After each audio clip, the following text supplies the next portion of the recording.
हापुड़ के रामलीला मैदान में बसपा के राष्ट्रीय महासचिव सतीश चंद्र मिश्रा और अमरोहागढ़ के बसपा सांसद कुंवर दानिश अली मंडल स्तरीय जनसभा को संबोधित करने हापुड़ पहुंचे।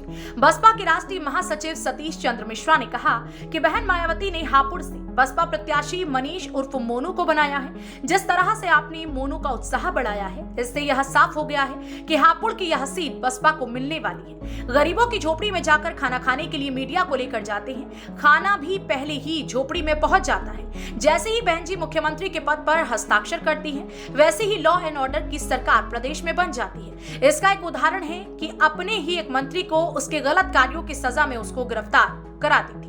भाजपा की एनसीआरबी की रिपोर्ट के अनुसार हर 2 घंटे में बलात्कार की घटना प्रदेश में हो रही है। प्रत्येक वर्ष 2 करोड़ नौकरियां देने की बात भाजपा ने कही थी, लेकिन नौकरी देना तो दूर, नौकरियां छीनने का काम हो रहा है। सरकारी संस्थानों को निजी हाथों में बेचकर आरक्षण को समाप्त करने का काम किया जा रहा है। नौकरियां मांगने वाले छात्रों के ऊपर लाठीचार्ज करके उनके सर फोड़े गए। नौकरियों को न देकर सलाह दी गई कि पकौड़े की दुकान और ठेला लगा लो, यही रोजगार है। आप जाइए और पकौड़ा बेचने का काम करें, पकौड़ा बेचने का काम करेंगे।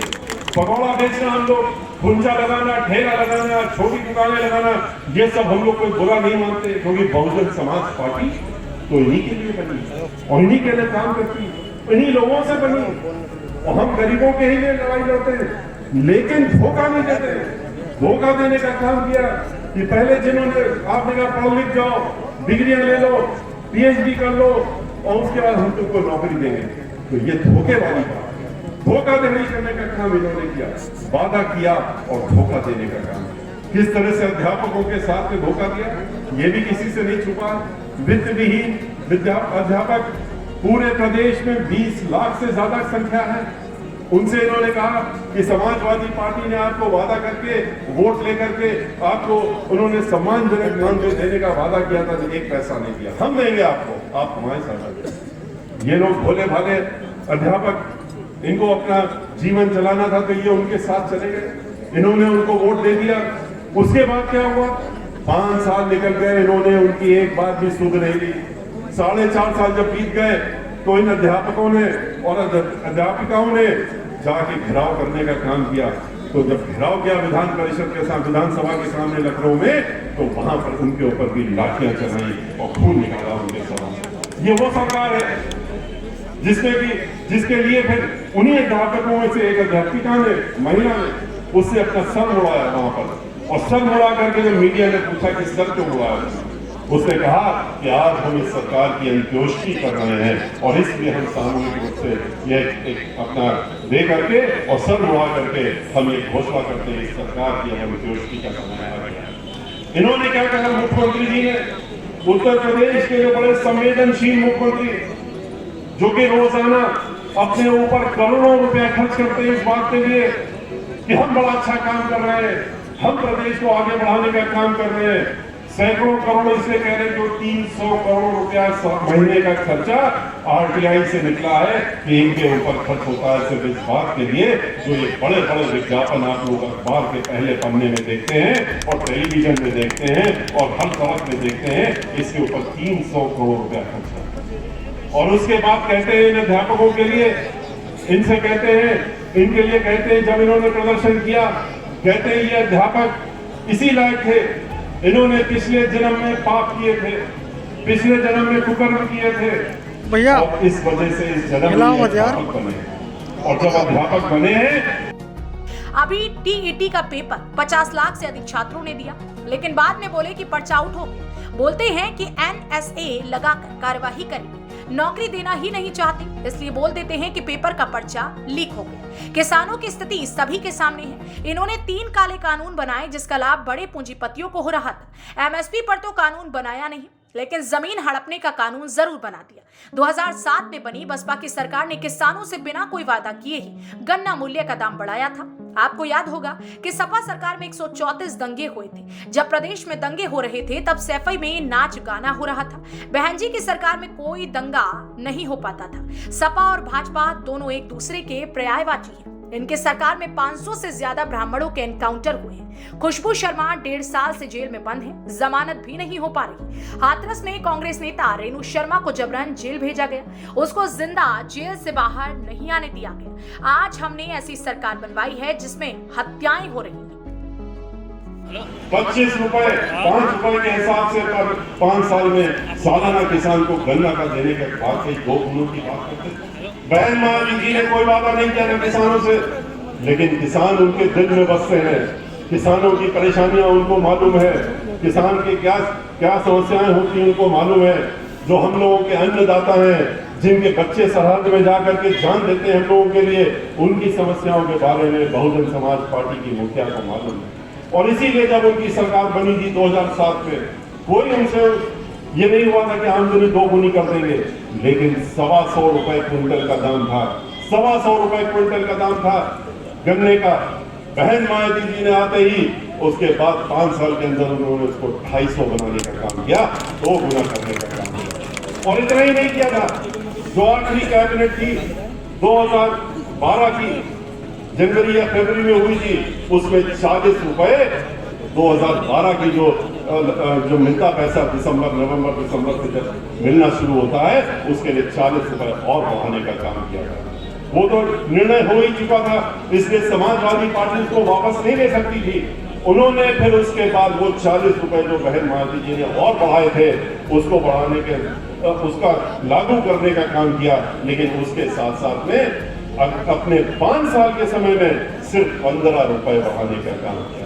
इन्होंने 25 बढ़ाए, उन्होंने 15 बढ़ाए थे। तो ये समाजवादी पार्टी और ये भारतीय जनता पार्टी, ये दोनों एक साथ एक तरह के काम करते हैं। और इसीलिए हम लोग कहते हैं इनकी सोच एक है, इनके तरीके एक हैं। ये आपस में मिलजुल करके चुनाव के दौरान में भी कार्यक्रम बनाते हैं। एक पार्टी के अध्यक्ष कुछ भाषा इस्तेमाल करेंगे भड़काऊ, तो दूसरे के अध्यक्ष या मुख्यमंत्री वो दूसरी तरह का भड़काऊ भाषण देंगे और उनके मंत्री भी देने का काम करते हैं। और इस उम्मीद से करते हैं कि इससे लोग आपस में भिड़ जाएंगे, इससे लोग आपस में जात पात धर्म में लड़ जाएंगे और उनका उल्लू सीधा हो जाएगा। आप याद करिए, समाजवादी पार्टी की सरकार में 134 दंगे हुए थे उत्तर प्रदेश में। 134 दंगे। ये वो पार्टी है जो अपने को कहती है बहुत बड़ा रहनुमा है, और क्या रहनुमा है? आपने तो आग में झोंकने का काम किया। जिस समय दंगे हो रहे थे उस समय वहां से भाई में वहां पर नाच करना देखा जा रहा था, वहां पर ऐश हो रहा था ऐसे समय पर। और 134 दंगे, आप सोच सकते हैं कि दंगे होते नहीं है, ये सबको मालूम है, दंगे कराए जाते हैं।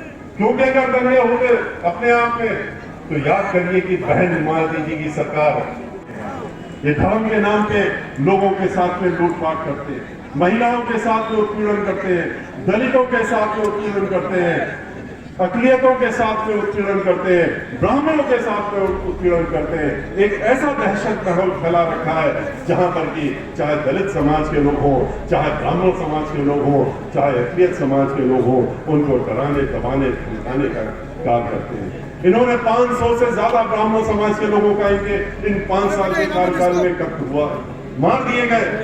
100 से ज्यादा एनकाउंटर करा दिए इन्होंने।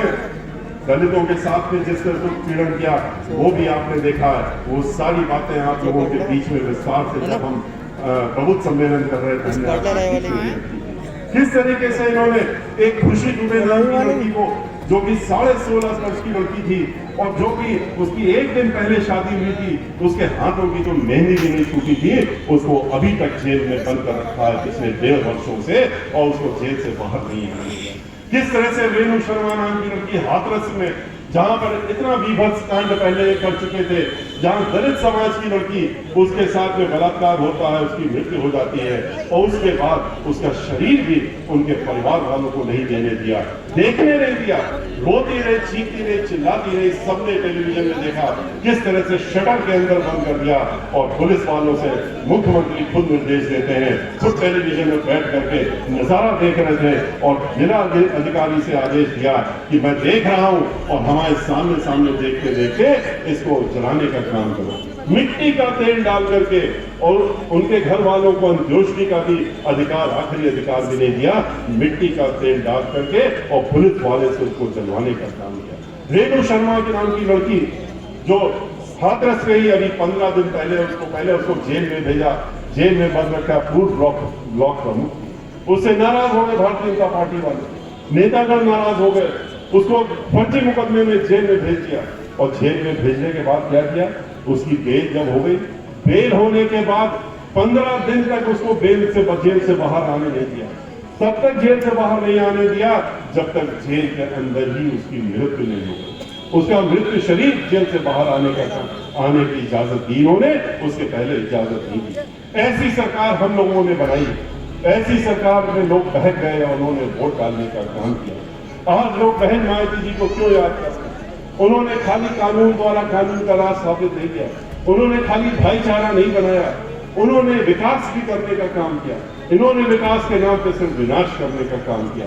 बहन मायावती जी ने 29,500 गांव पूरे देश प्रदेश में 29,500 गांव जो कि डॉक्टर अंबेडकर गांव के नाम से जाने जाते हैं, उसमें उन्होंने समग्र विकास करने का काम किया। सीसी रोड बनाने का काम किया, हर तरह का विकास करने का काम किया। हर छोटे बड़े अपडेट के लिए सब्सक्राइब करें हापुड़ हलचल को और बेल आइकन दबाना ना भूलें।